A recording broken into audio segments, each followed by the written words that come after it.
let's wrap up Wolfpack to my number one waiver wire pick of the week. Again, if you don't mind hitting that thumbs up button, like, shares, retweets, it really does help us so much. Only 15, 20 of you here. We usually have 40. Missing the crowd tonight. I don't know where that everybody is, the energy. Maybe it's Halloween. That's where you guys are at. But it's going to be tough to keep doing this if this is the crowd. So please do help us out, Wolfpack. That thumbs up, everything. If you enjoy it, please let me know in the comments. That stuff does go a long way to boost the ego a little bit. It really does help because it is that grind part of the season. And hey, if we need weeks off, we need nights off, we need more from you to keep growing this thing. So please do help your guy out. But let's talk about now my number one pickup of the week. No surprise, Trey McBride, 22% rostered. I think you got to bid 35, maybe even 50% of your fab health. You need a tight end that bad.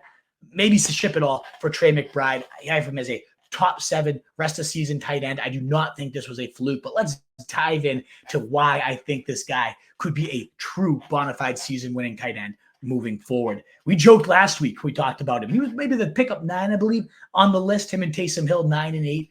Both of them clearly getting bumps up. But we joked that, all of Ertz's target share, that can't go all to Trey McBride, right? This team does rank, 3rd in tight end target share, 31% entering this last week. It can't just all go to Trey McBride. No, actually more went to him.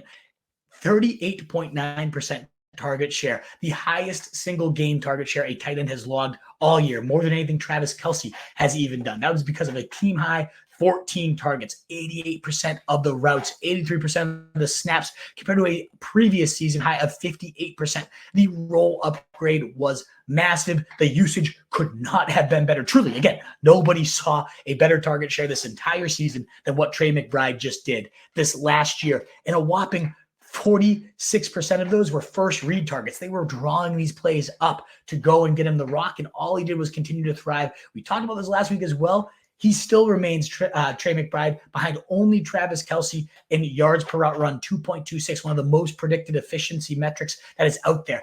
All of this combined for a whopping 25.5 fantasy points. He had one of the more impressive touchdowns, pushing through a huge host of people. And you might say, it's a clear 1 week fluke. Tight ends don't ever do this. Well, he had 90 catches and over 1,100 yards in college, had 46.5% of Colorado State's yards and touchdowns for a dominating rating that ranked in the 99th percentile of tight end. So, yeah, we've seen him shoulder attacks before. The question does become, Kyler Murray, what's this going to look like? Last year, they didn't hit it off too well, but ultimately, the new play caller, the scheme certainly seems to revolve around the tight end.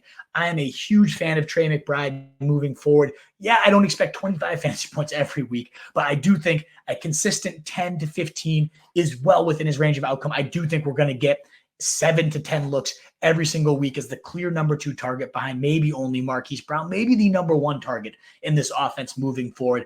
Huge fan here of Trey McBride. What is up, you fantasy wolf? Thanks so much for tuning in. If you haven't already, share your thoughts in the comments, check out some more videos, and join the newest Wolfpack by subscribing below.